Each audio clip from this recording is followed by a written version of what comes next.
as people join. Sounds good.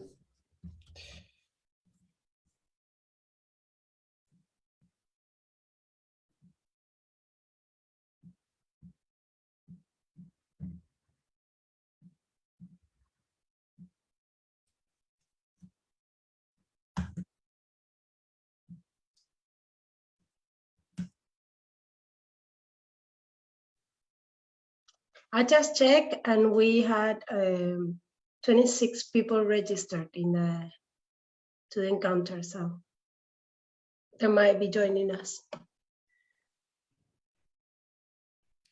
Okay, well, since it's about an hour presentation, we can get started, and then people will join throughout the presentation.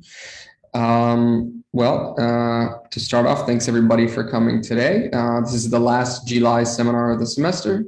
Today we have Nicolás Ajzenman.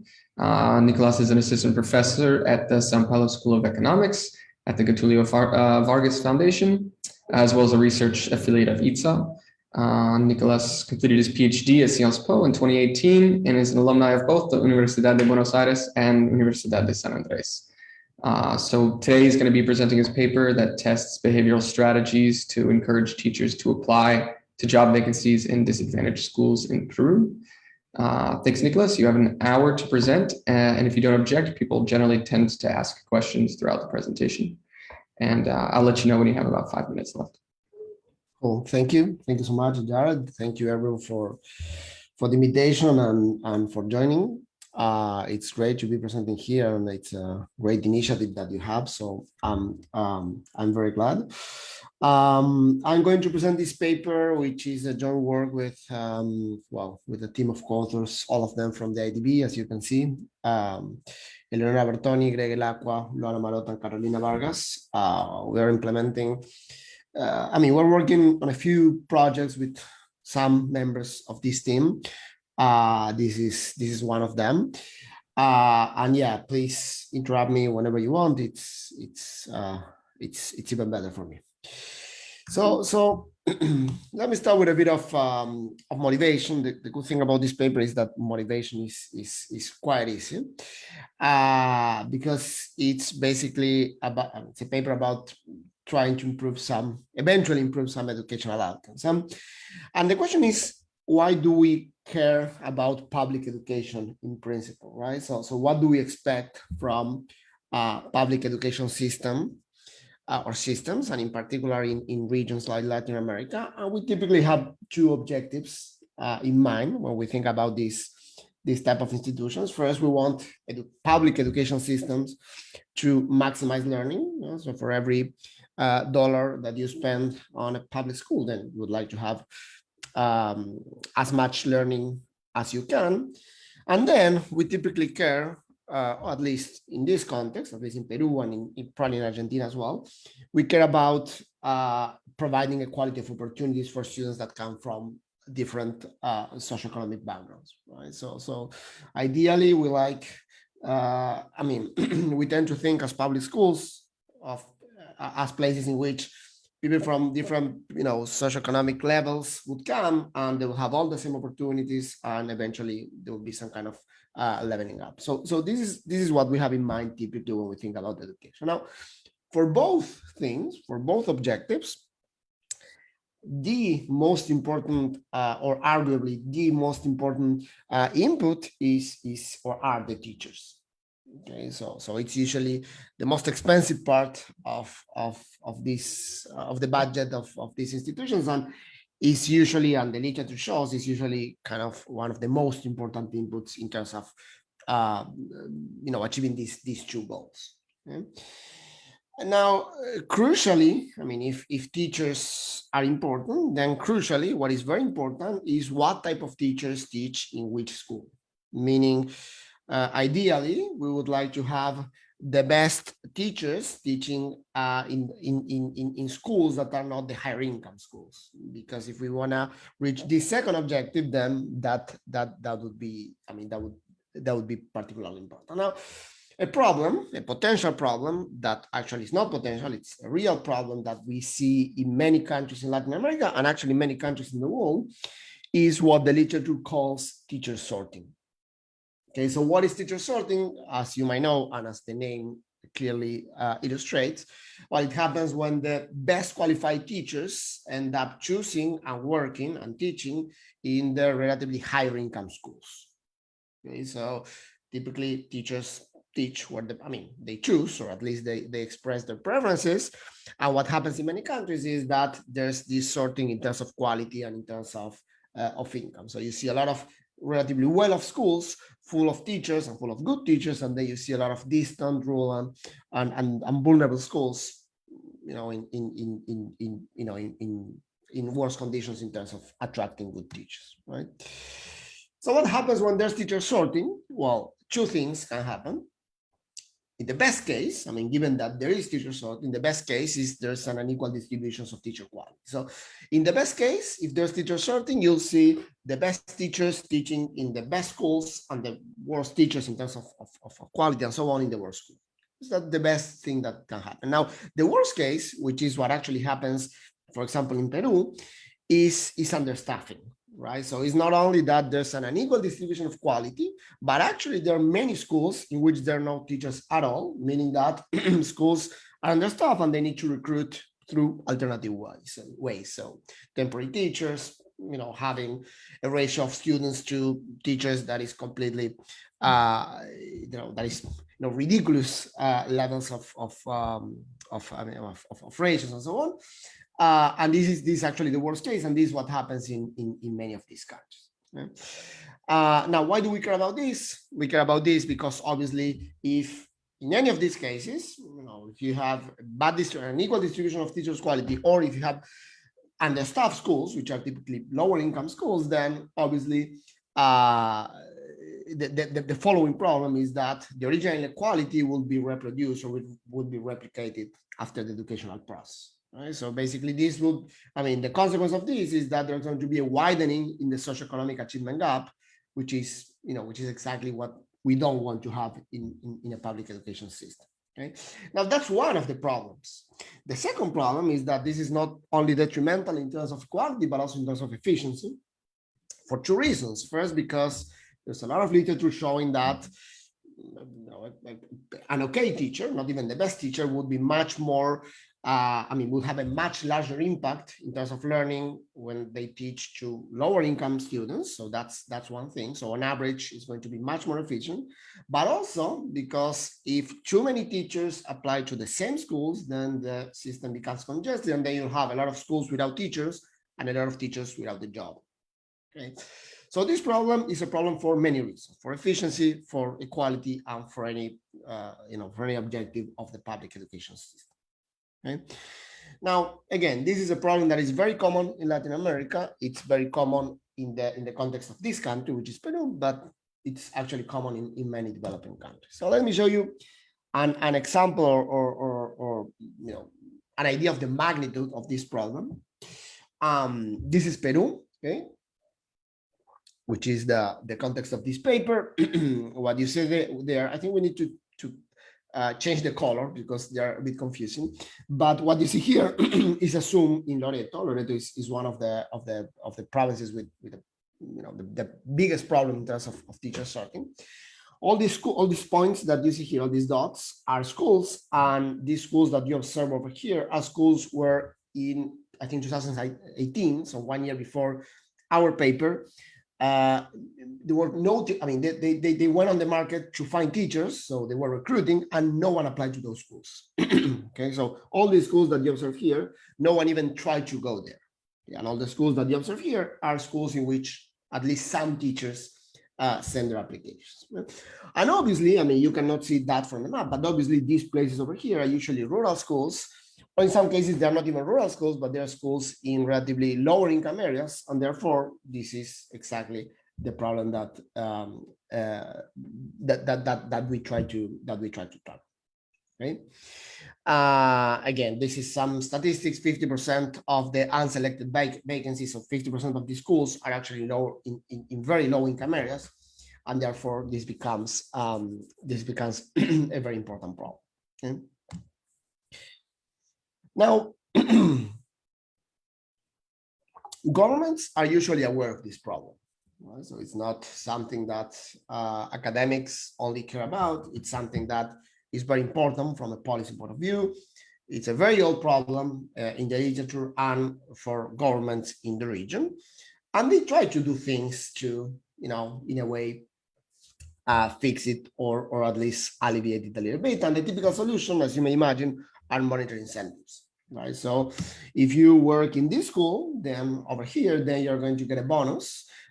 So your salary here is going to be much higher than your salary here, for example, right? So there are certain schools that the government identifies as hard to staff, as vulnerable schools.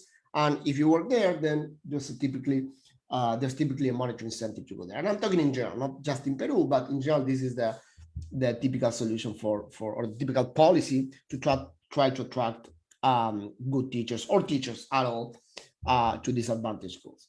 Now, what is the problem with this approach? If there's a problem at all, well, one of the potential problems is that the results in terms of their success, the success of this type of monetary incentive programs is mixed. Okay, so this is actually a very recent paper in which they show that there's a positive effect in Peru, but this has been tried in many places and the results are mixed. So it's not very clear that this even works for many reasons. It cannot, I mean, it may fail, but the fact is that it's not the case that it always works. But also, even when they work, these are actually very expensive programs, right? So in the case of Peru, for example, you could get up to, I think, 40% of your salary as a bonus. So you can increase your salary by 40%, which, as you can imagine, is a lot of money, right? So teachers are the most relevant input in terms of the government's budget. Well, if you increase that by 30, 40% and so on, that's even more expensive. Okay.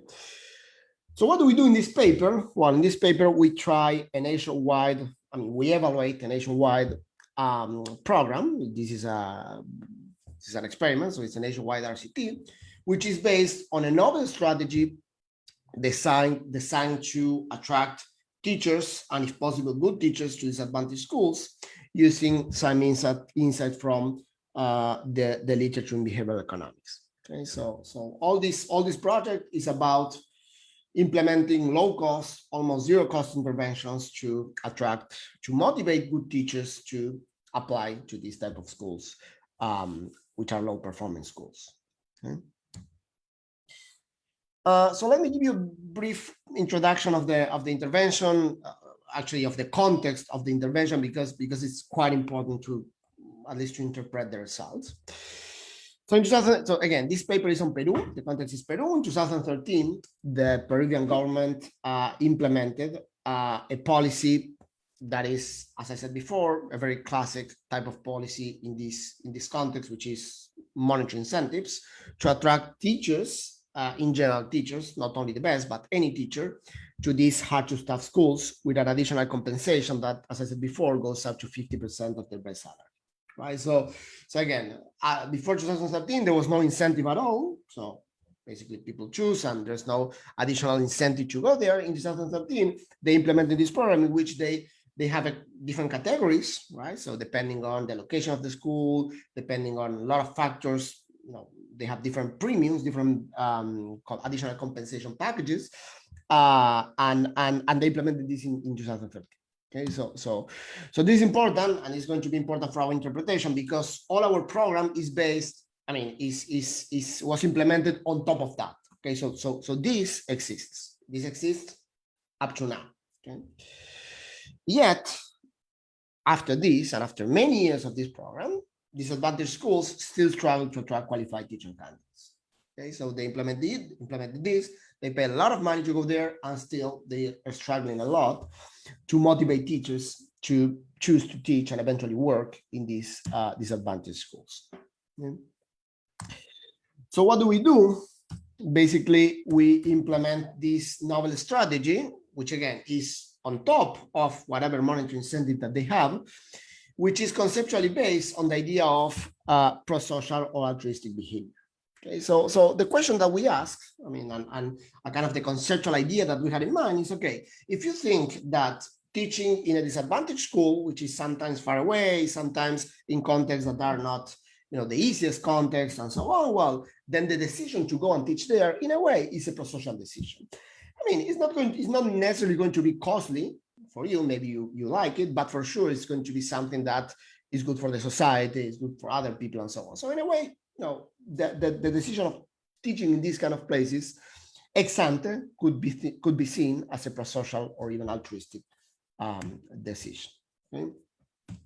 Now the question is, okay, but if this is a prosocial altruistic behavior, then what determines potentially or theoretically prosocial behavior, and what can we do? I mean, how can we design an intervention to make salient this type of motivations? And we base our idea in again, this is very schematic, and obviously there are many other dimensions that could explain why people behave in a prosocial way and so on. But we took this in a very schematic way, and we thought that there are basically two ways of thinking about the determinants of prosocial behavior. One is related to what the literature calls extrinsic motivations. Right? So maybe you will do something that is prosocial just because someone pays you. Okay, so if I pay you to donate money and then you do it, then you are motivated by an extrinsic motivation, which is not intrinsic to the fact of donating blood. It's related to the fact that you're going to get paid to do that. So it's something external. Well, maybe in this case, that could also work. And this is kind of what motivates the monetary interventions that were implemented in 2013. But then there could be also some intrinsic motivations to do this, right? So maybe you enjoy the action per se, right? So maybe you enjoy to teach to disadvantaged kids. Maybe you enjoy to do something that is going to change the world. You're going to do something that is going to change the country and so on. And this is actually something we conducted many focus groups, is something that seems to be very present among this particular profession, right? I mean, being a teacher is not the same as being a banker, is not the same as working, in an oil company. Potentially, there's something about the motivation, the intrinsic motivations related to prosocial actions that actually precisely motivate these type of professions to do what they do, right? So the idea of the RCT was basically to to implement two arms, one based on this idea and one based on this idea, and try to see if they work, and if so, which one works better. So that's kind of the main idea of the RCT. Please, if there's any question at all, please interrupt me. And I don't know how this works, how's the dynamic here, but please just talk and that's fine. Okay, so what do we do here? Well, as I said, we have this very large scale intervention in which we implemented two strategies at the individual level. So one trying to emphasize extrinsic motivation, and one trying to emphasize intrinsic / altruistic / prosocial motivations, with the objective of motivating these teachers to apply to disadvantaged school. Okay, so what we have basically one arm, which is what we call the extrinsic treatment arm, in which we are going to try to make salient these monetary incentives that were already in place since 2013. Okay, so as I said before, we are doing this on top of the monetary incentive program that they have. Okay, yeah. Nicolás, just a quick question. This intervention took place at the same year than this the intervention of the compensation, or was after that? Yeah, that's a good point. So the monetary incentives exist since 2013. Okay, and that's not an intervention. That's a program that exists for any teacher that decides to teach in a disadvantaged school. What we are doing here, now it's going to be much clearer in a few slides. What we do here is say, okay, if these are the schools that are disadvantaged, we are going to divide teachers between treatment and control, but all of them will make a decision knowing, treatment and control, knowing that if they apply to disadvantaged school, they're going to receive money. Okay, you're going to see what this means in terms of the interpretation in one slide. Okay, but this is an important point. So the extrinsic arm was basically making salient the program that already exists. Okay, so if you think about this arm in terms of treatment versus control, imagine that you have a teacher that is in the control group and a teacher that is in the treatment group, the extrinsic treatment group. Both of them will receive a bonus if they go to a disadvantaged school, but the extrinsic treatment arm will have this this intervention in which we're going to make very salient that they have these monetary incentives, right? So the extrinsic arm is not about paying more money to teachers, it's about making salient something that already exists. Okay? Sorry How to do we do interrupt. this? May I ask a question here? Yeah. Like, because you have these three different conditions, I'm wondering that if there's a condition that you combine the extrinsic and intrinsic arm, do you think it will have bigger effect or not? Yeah. So that's a good point. So the answer is I don't know, because there could be a crowd out of. So it depends. You know, extrinsic motivation could even crowd out intrinsic motivation. So it's not clear how they interact. So I don't know. What is important here about the interpretation of this is that, for example, the intrinsic treatment, the interpretation of the intrinsic treatment is, okay, you implement a treatment to make salient intrinsic motivation, but on top of monetary incentives that already exist in the country. So in a way, it's a combination of both. Okay. The only difference here is that, again, extrinsic motivation exists, so it's not that we are giving people money. The only thing that we do is to make them salient. Okay? But this is going to be a bit more clear in a few minutes. Okay.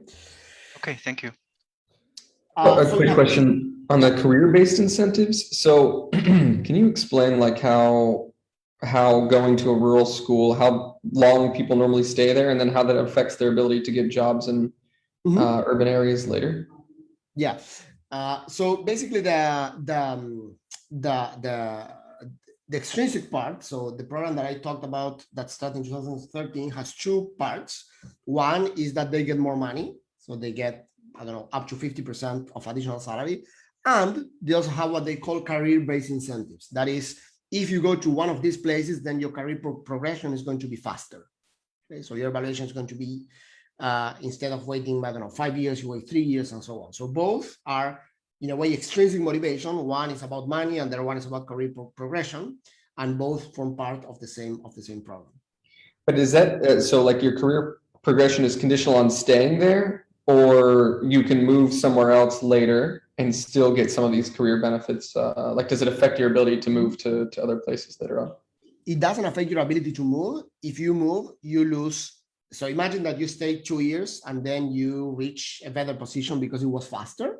That's fine. I mean, when you move to a different school, then you still have that position. So imagine, like, you know, you are, I mean, this is not the name, but imagine that you're assistant and then you become associate. Then if you go to a different place, you're still associate. And you can move. But obviously, if you move to a different school, then you lose the additional incentives in terms of, I mean, for the future. So your future progress in the career is going to be normal instead of being this fast track. But yeah, there's no problem in moving at all. Obviously, moving in general is not so easy because, you know, it's a small market. But yeah, in theory you can move, and some people move. Okay. All right. So we have the extrinsic arm, then we have the intrinsic arm, in which what we are going to do, and I'm going to show you how we do this. We are going to prime candidates' intrinsic motivation. So we are going to try to make them, for them, salient before they choose that they are probably altruistic people. And then we are going to have a placebo in which we are going to have exactly the same structure as the extrinsic and intrinsic arm, but with a completely neutral treatment. Okay. And I'm going to be much more specific about what we do in a few minutes. So let me sum up what we show. We are going to show significant effects on teachers' choices, okay, on both treatment arms. So in terms of people choosing to work in these schools, I mean, including these schools in their choice set, we are going to show that the intrinsic or altruistic arm is going to be much more effective for higher skilled teachers, especially in terms of the final allocation. And I'm going to show that the effect on allocation, because you have, you know, you choose a school and then you are allocated to a school, well, that's going to be only significant for the altruistic or intrinsic group. And why is that? I'm going to explain that in a few slides. But that's kind of the the main result of the paper. So it works. Nicolás, yeah, just a quick question about the result. Do you study how much time, how much years these teachers stay in the low, in the disadvantaged schools? Because it may be that they are intrinsically motivated by this intrinsic motivation last for 1 year, so, and then they become very boring, and then I move. Yeah, that's a great point. We implemented this in 2018, so we have data up to now. And I'm going to show some results that up to now, people didn't move. I don't know what is going to happen in the future. What we are doing now is trying to conduct a post-experiment survey to test, at least, to see if they are happy with their choices. But in terms of moving, so far, so good, we're going to see in the future. Okay, so a few words about the experimental setting of this. We did this in the entire country almost, except for Lima and Callao. Lima and Callao, the reason why we didn't implement this exactly as it is there is because there are no disadvantaged schools. There are almost no disadvantaged schools, at least according to the criteria, the government's criteria. So, I mean, we accept these regions, but we basically cover the entire country. How this process works. So in Peru, teachers take an exam, which is a qualifying exam that is called the PUN. It's quite difficult. So in 2019, only 7% of the teachers pass the test. Sometimes it's 15%, 14%, 10%, but it's usually not, it's quite difficult. Candidates that pass, so they scored above the threshold, they are eligible to apply to any vacancy. Usually people apply to vacancies relatively close to their home, to their districts and so on. And they must do it through an online platform. Okay, so there's an official online platform, teachers log in, they select the district where they want to teach, and then they have to choose, where they have to rank schools. So I want to teach in this school, then this is my second preference, third preference, and so on. Okay, they can choose as many schools as they want. If they want to choose 150 schools, that's completely fine. Usually, they get allocated to schools that are in the first places, right? So obviously, the final process, the market is clear with an algorithm, and that will depend. Where you're going to end up working will depend on many factors, including your score, right? So obviously, you have, your preferences. You're going to have priority if your score is better, but this happens at the end of the process. Okay, so there are basically two steps of the selection process. The first selection, in the first part of the process, the government will post all the vacancies in this online system. Teachers are going to rank the schools. Then this system is going to clear the market depending on supply, demand, and depending on the scores that they got in this qualifying exam.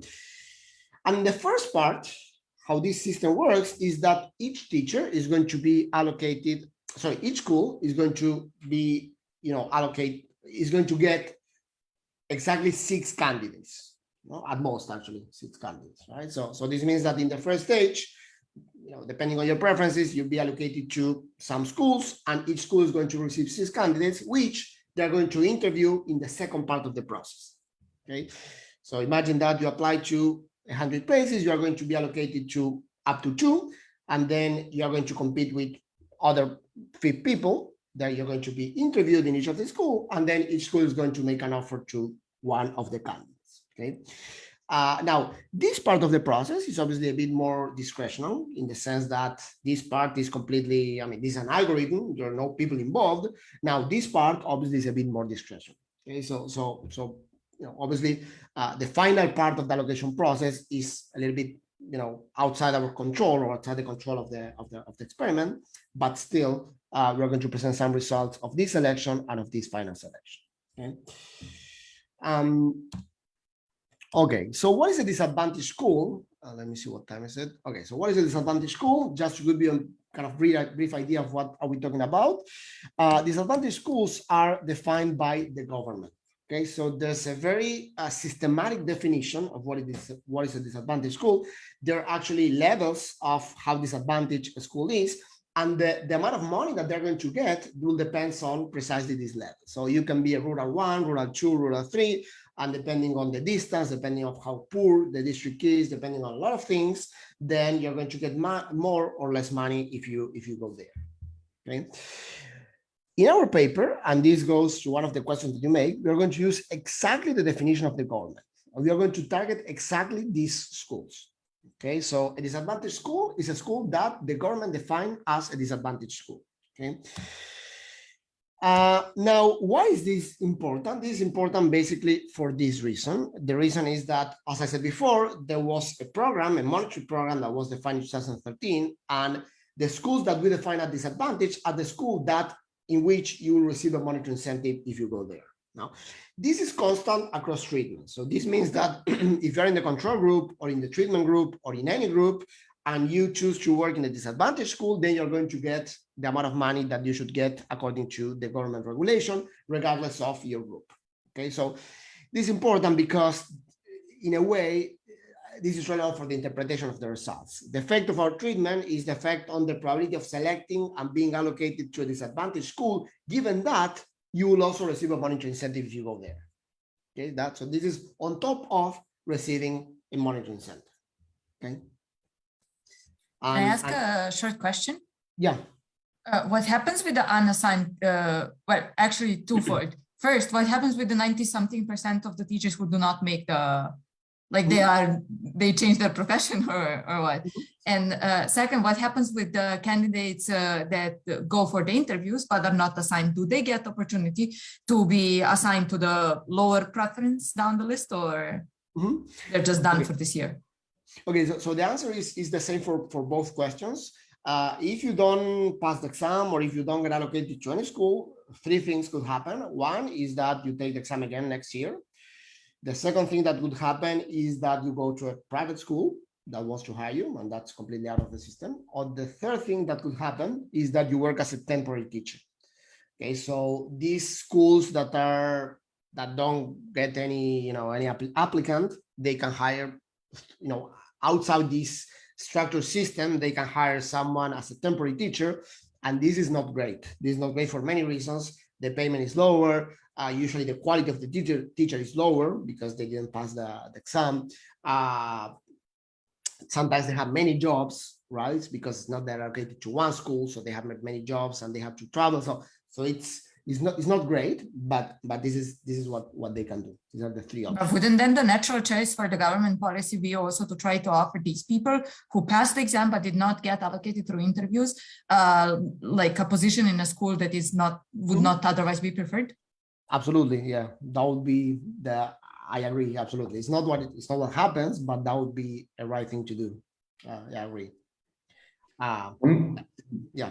One quick clarification is maybe I missed it, but these are new teachers that are taking this exam. So this is everybody that comes and takes the exam the first year, or existing teachers can also apply to these vacancies and take the exam? So most of them are new teachers, but you have existing people. You have three types of teachers. New teachers, so the incoming cohort of teachers. You have teachers that didn't pass the exam in the previous year, so they're taking it again. Or you have teachers that want to change school through a kind of the same structural system. Okay, so but most of them are new teachers. And the existing ones already passed this PUN exam? No, they have to take it. They have to take it. Oh, they have to retake it. Okay. Yeah. All right. So that's the setting. And just to give you an idea of how do these disadvantaged schools look like, you have here the distribution of disadvantaged and not disadvantaged schools in terms of different important characteristics. They're usually poorer, much poorer. So this is the poverty rate of the district where they are located, and obviously they're much poorer. Here is not so obvious, but they're much more distant, meaning they're usually rural schools, so they are far away from the capitals and so on. And they usually have low performing teachers. When you take a look to the list, to the list of teachers of these schools, they're usually considered low performing teachers, meaning performing, for example, in terms of certain metrics below the median. Okay, so this is the type of schools that we want to target, and this is the reason why we want to target that. One other question on that PUN score. So if you look, because the pass rate is actually quite low, it seems like they're reaching at least some minimum level of quality. But then, is there any way? Have you guys looked at sort of estimating some sort of teacher value added, and to see how that correlates with this PUN score across the distribution of schools? Yeah, no, absolutely. So obviously we don't do it with these teachers because these are new teachers. But if you take the history of other teachers and you correlate the PUN and value added for past years, they correlate quite well. It's not perfect, obviously, because this is a very noisy metric of quality, but they are obviously positively correlated. And then there are obviously many other skills that you cannot measure with this, and we miss them, right? But in terms of value added, yes, they're positively correlated. So this is a relatively decent measure of teachers' quality. Okay, so just to remind you the process and where is our intervention happening. Teachers take the PUN, they enter the application platform, which is an online platform. There's an algorithm that is going to clear the market in the first stage. So they're going to, so if you are a teacher, you'll get at most two, not two offers, I mean, you'll be allocated at most to 2 schools. Then each school is going to get up to 6 candidates. They're going to have this mock interview and so on, and then they're going to be finally allocated. Now, our interventions happen in this part of the process. Okay? And this is wrong. It shouldn't say algorithm. This is not an algorithm. This is actually, I mean, there's more discretion here. Okay? So our intervention happens exactly in this part of the process, after teachers took the PUN and they had to decide where they want to work. Okay? Now, what is the structure of the treatment arms? I'm going to show this because it's very visual and it's exactly the structure that we use for all the 3 treatments. We were very careful in having 3 treatments that look exactly the same and in which we only change the content of the messages that we use. Okay, so each treatment arm and the placebo as well is going to have 3 parts. So it's composed by 3 parts. One that is 2 weeks of sending text messages. Another part, which is an online exercise that teachers have to take in the platform before they see the list of schools. So imagine that you pass the PUN, you enter the system, you choose the district. Well, before listing all the schools, you will be invited to do an online platform, which is a treatment. And then in the platform, and I'm going to show how this looks like, we are going to kind of reinforce the text messages with different words, depending in which treatment or control group you are. Okay. But again, what is important is that text messages, the exercise in the platform, and these pop-ups reinforcing the text messages, this happens with the placebo, with treatment 1 and with treatment 2. What we change is what we show here. Okay. Nicolás, just a quick question. Yeah. They know the score in the exam at this point or not? Yeah, they do. They do, so they know their chances of getting their preferred job for sure. I mean, they know they can have an idea of that. Okay, so first part, text messages. We send 10 text messages in the 2 weeks previous to the moment in which they had to enter the application platform to select the schools what they want to teach. Okay. What do they look like, these messages? I'm not going to show you all the messages. I'm going to show you a few examples so you have an idea of what we have in mind. The placebo will receive something very, very neutral, saying something like, good morning, Luis. Until September 9, you have an additional opportunity to select vacancies of your choice in the teacher evaluation. Okay, so it's just messages talking about the process. Okay, so completely neutral. The extrinsic would say something like, hello, Juan, tomorrow you will be able to select all the vacancies of your choice in your preferred region. Remember that schools with monetary incentives guarantee you a higher monthly income. So again, the idea here is that, remember, all of them could potentially receive an additional monthly income, but only people in this group will receive a message making this very sad. Okay, so again, 10 messages, most of them in this case referring to the additional monetary incentives that you would get if you apply to one of these schools. And then the altruistic / prosocial arm would say something, congratulations, Juan, you have passed the PUN. In a few days, you will be able to select all of the vacancies of your choice. In the online platform, you can identify the schools where you can generate greater changes in learning. Thank you for choosing to improve life. So it was, in a way, a message that was trying to make salient that if you are a prosocial altruistic individual, then you have you have this choice in which you can be happy because you like that. And the 10 messages were not the 10, but some of the messages were more neutral, but most of these messages were customized in a way to make the altruistic prosocial motivations or the extrinsic motivations as salient as possible. Okay. Now, that was what happened before, so the 2 weeks before the application process actually starts. In platforms, teachers again will log in, they will select the districts where they want to work, and before listing all the schools, they will be invited to answer a very short question in a text box. So we're going to show a text box, and people can write, and they have, if they want, because this was voluntarily, they can answer one specific question, and the question will be different depending on the group. So the placebo group would answer this question: thank you for participating in this teacher evaluation. What do you think about the evaluation registration process? So something completely neutral. The extrinsic arm would answer the following question: thank you for participating in the teacher evaluation. How do monetary incentives promote the welfare of teachers?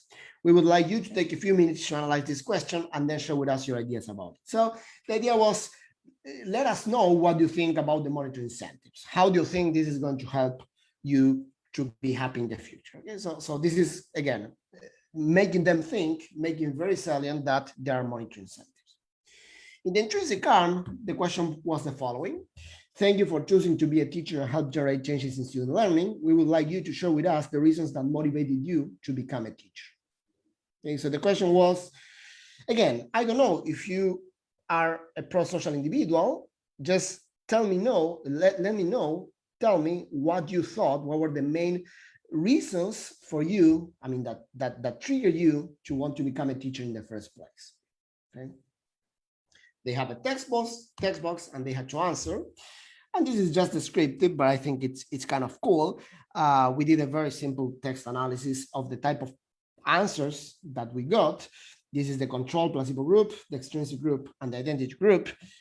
This is obviously in Spanish. And as you can see, people in the control group would say random things about the process, inscription process, whatever, vacancies, and so on.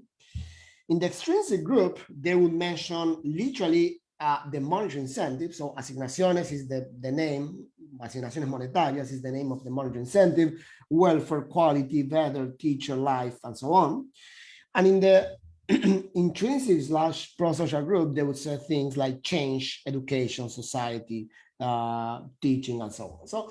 So again, this is descriptive, but in a way, we think that we made salient the things that we wanted to make salient in each group. So these people thought about extrinsic motivations, these people thought about intrinsic / pro-social motivations, and these people thought about nothing.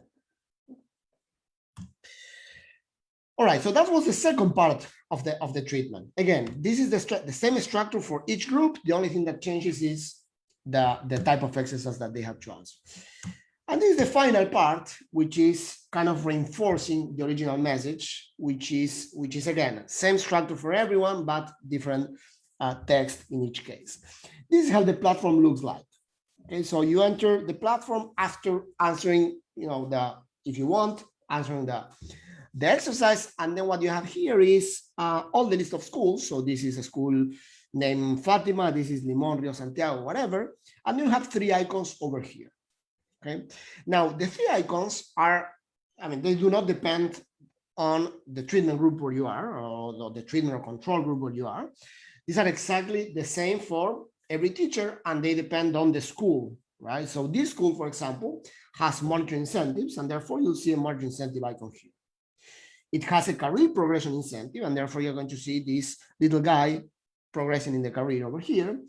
And remember that we define disadvantaged schools as schools that are those that are selected by the government, and therefore all these schools also have the little heart because they're disadvantaged schools, so you can help others and so on.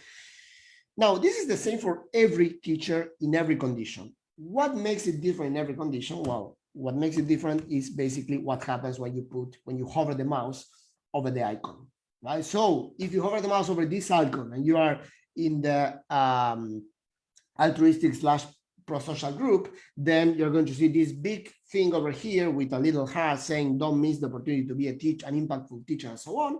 Whereas if you're in the same group, but you put your mouse here, this is going to be descriptive without making too much emphasis on I mean, it's going to have a very simple definition. Now, if you pass over this, I mean, if you hover your mouse over exactly the same icon, but you are in the extrinsic arm, then you are going to see this super big icon with the bag of money and so on. And then if you hover the mouse over the little heart, then you're going to see something very descriptive. And if you are in the placebo group, you're going to see three descriptive, three very short, brief description in each of these icons. Okay, so this is just reinforcing the original messages, but again, all the groups see exactly the same type of information. So what we make different is how salient this information is.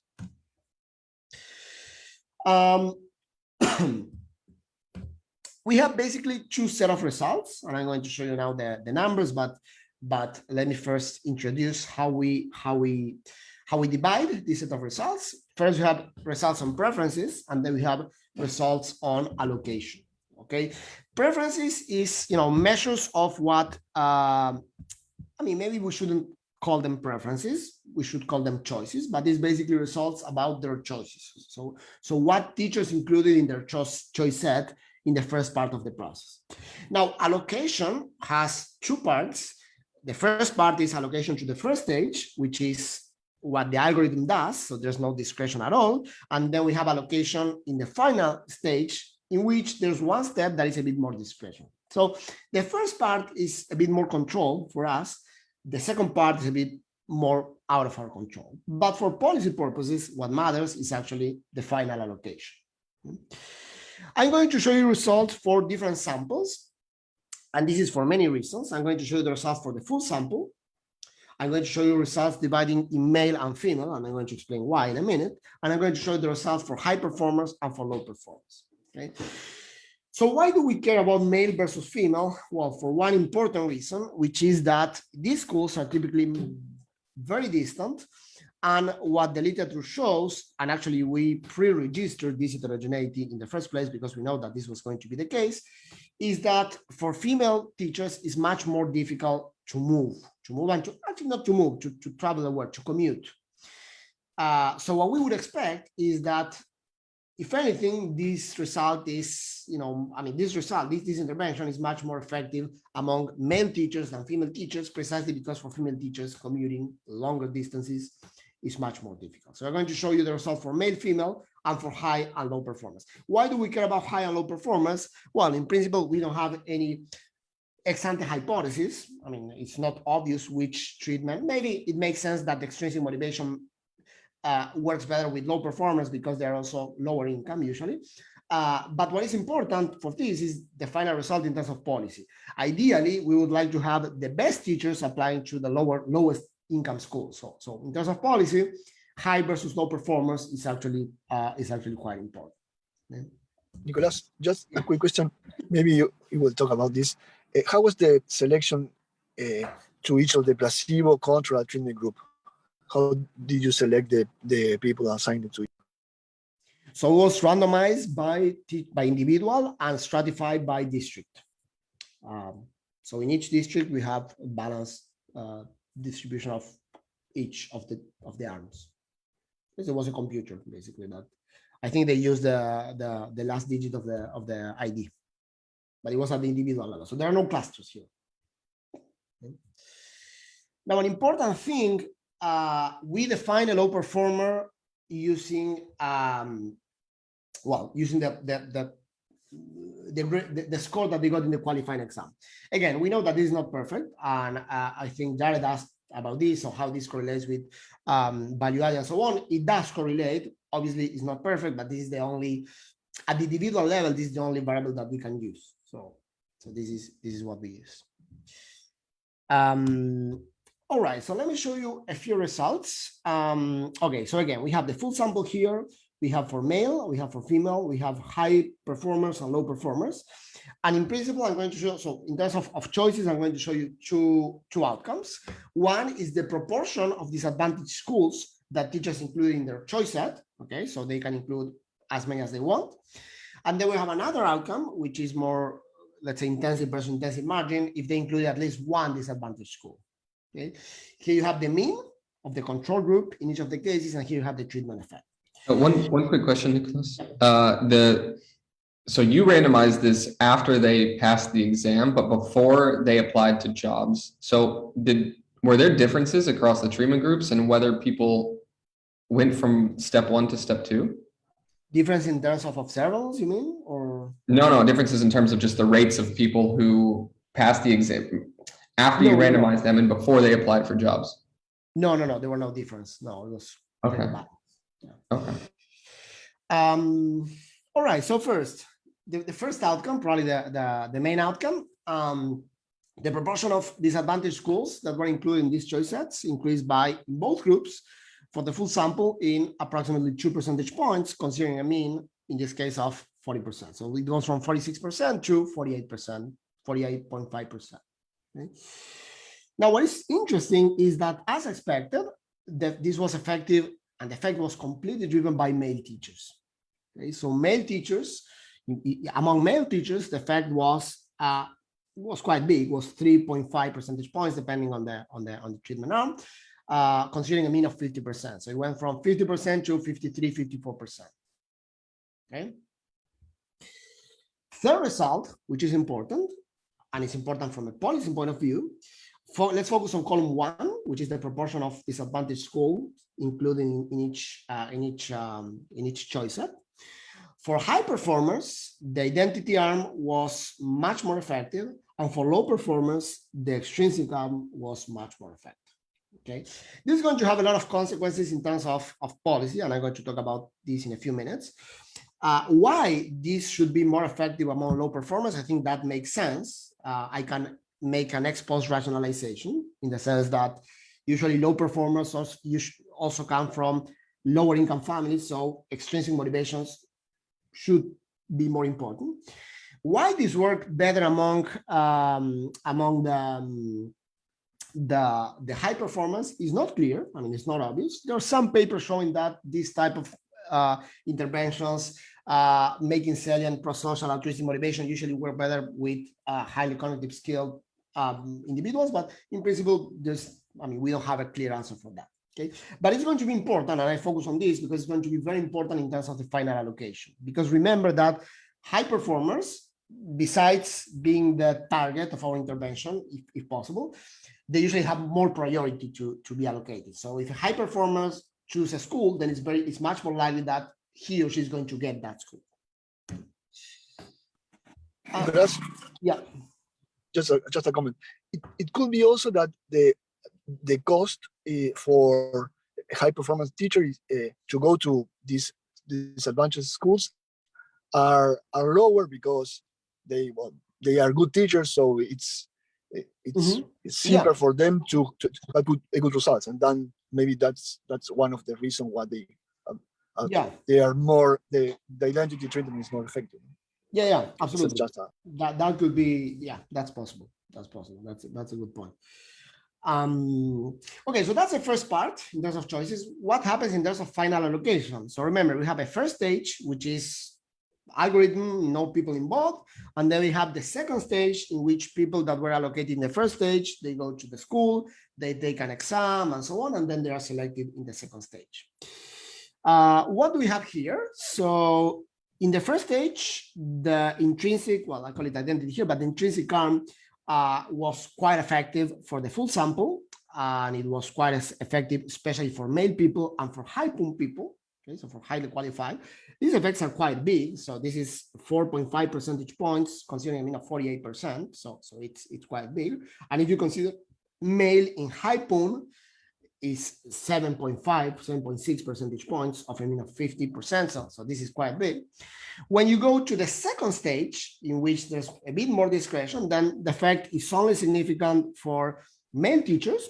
It's quite big. It's 3.4%, and it's also significant among male, high-performing male, which is 5 percentage points.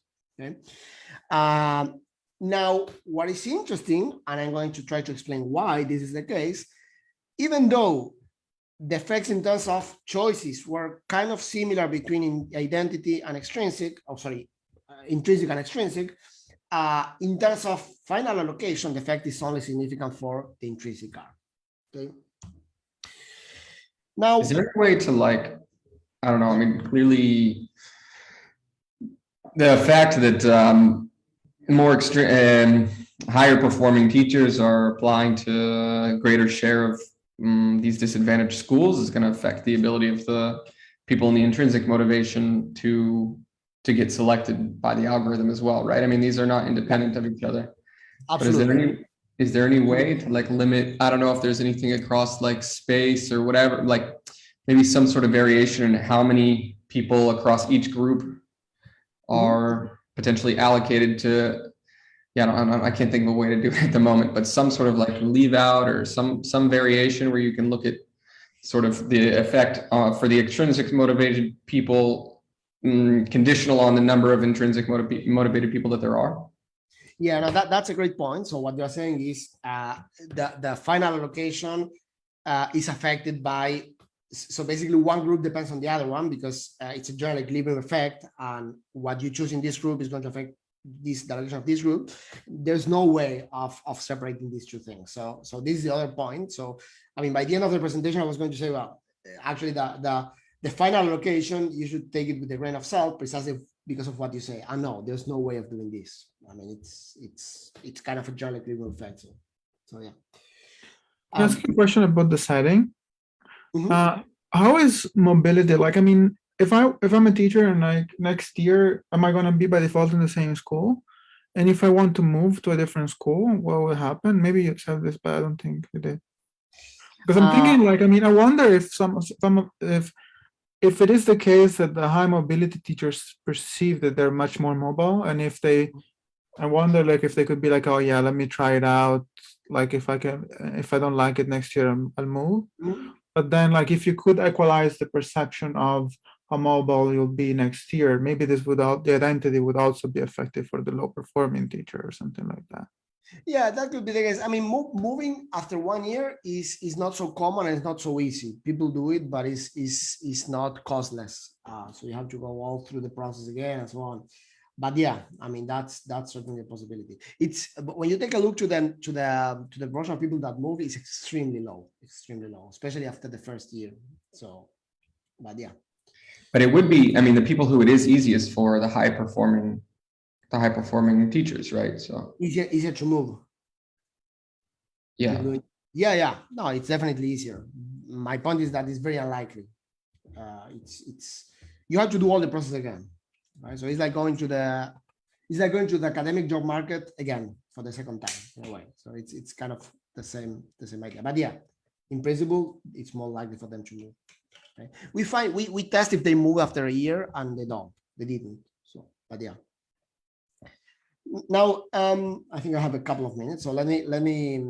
So there are two questions that are relevant that I would like to cover in these 3 minutes. First is why the effect of allocation is only significant for the identity arm, and second, why the effect on final allocation is much smaller than on the first stage allocation. Okay. So one hypothesis that at some point you even mentioned is, I mean, not explicitly, but I think that's what Ajzenman is, that maybe what happened is that what we get in the first stage is a bad match in terms of school teachers. So imagine that you're a teacher and you're motivated by this intervention, but then the following week you realize that you don't want to work there, so you don't even show up to the final interview, and therefore we lose this teacher. Okay, so this could be one of the hypotheses. The second hypothesis would be that teachers include more disadvantaged schools. So when we analyze the proportion of disadvantaged schools, we find an effect, but they don't rank them high enough. So if it's not high enough, then it's very likely that they're going to be, they could be allocated in the first stage to that school, but then in the final stage, it's going to be much harder because they are just, in the bottom of the rank preference. So let me show you a couple of results, first related to the first part. Okay, so is it true that people after the first stage, they just desist? Well, it doesn't seem to be the case. So the probability, so here we have the outcome is showing up in the interview, and we find no differential effect. If any, they show up even more in the interview in the treatment groups, and there's no differential effect by if the school is disadvantaged or not. So that doesn't seem to be the case. Another hypothesis could be that because it's a bad match, when they go to the mock interview, they fail, they do bad because it's not a good match, they go to a school that they don't like and so on. Well, we take a look to the effects on the interview score, and again, we don't find any differential effect by disadvantaged or not disadvantaged school, so that doesn't seem to be the case, and the same with the class score. So it doesn't seem to be the case that people don't show up in the interview, and it doesn't seem to be the case that people are performing worse because they don't like the school where they were allocated. So this doesn't seem to be the case. Okay. Now, the second hypothesis is that, well, maybe we do find an effect on preferences, but they don't rank it high enough. Okay. So what do? We have here as an outcome the probability that the disadvantaged school is going to be first rank, second rank, in the first ranking, in the first or second ranking, in the first to third ranking, first to fourth, and first to five. Okay. So if you find an effect here, it means that the probability of a teacher ranking a disadvantaged school in the first place is higher. Here in the first 5 places. Okay? Obviously, if you find an effect here, it means that it's very likely that they're going to be allocated there. If you find it here, it's not so obvious. Okay. Now this is interesting because when we take the full sample, the effect seems to be very kind of significant for 3, 4, and 4 ranked schools for the extrinsic arm, but for the intrinsic arm, it doesn't seem to be very, very significant for the full sample. Right. So here, okay, what this suggests is that maybe they're just ranking the school well below the relevant options. Now, what is interesting is what happens when we analyze high qualified teachers versus low qualified teachers. High qualified teachers rank these disadvantaged schools quite high. I mean, if you rank a school in the second position, then it is quite likely that they're going to get it. Okay. But for the extrinsic arm, they rank it well below. Okay, so these people are including disadvantaged schools, but maybe in the position 6, 7, 8, 9, and it's very unlikely that they're going to get that school. Okay, now these people are ranking them quite high. So this probably explains why this treatment, which is the intrinsic arm, is much more effective in the final allocation. And this is one of the hypotheses that we have. If you have high PUN, meaning highly qualified teachers, including these schools in a high rank position, then it's very likely that they're going to get it. Not only because it's high rank, but because they are, high performing teachers. Okay. Nicolás, just a question. In that table, maybe it could be useful to have how many teachers or in particular, how many high-performance teachers are assigned to the first option, to the second option, and so on, for other years also. Yeah, that's a good point. Maybe the high-performance teachers are almost all assigned to the first choice. Yeah, that's a good point. So let me give you the answer to that, even if it's not in the presentation. For high-performance teachers, it's very unlikely that they're going to get the school that they rank below the 4th position. So usually they get one in the first 3 or 4 position at most. Okay, but yes, that's obviously an important point. Okay? Nicolás, just to let you know, there's a seminar going on in this room shortly, so if we could wrap up as soon as possible. Sorry. Yeah, let me just conclude. So, well, just one thing. Let me show you one additional thing. Importantly, do this hold in the long run? We still don't know it, but so far so good. So the probability of being active as a teacher in 2020 is not lower for people in any treatment group. If any, is higher. So it doesn't seem to be the case that people move after the first year. We're going to keep monitoring this in the future. So just to conclude in 1 minute, we implemented this almost zero cost intervention. We find a significant effect in terms of the intrinsic arm, an extrinsic arm for preferences, but for allocation only for the intrinsic arm. We think this is because intrinsic arm were better for, induced people, persuaded people to rank these schools in a higher place. Okay?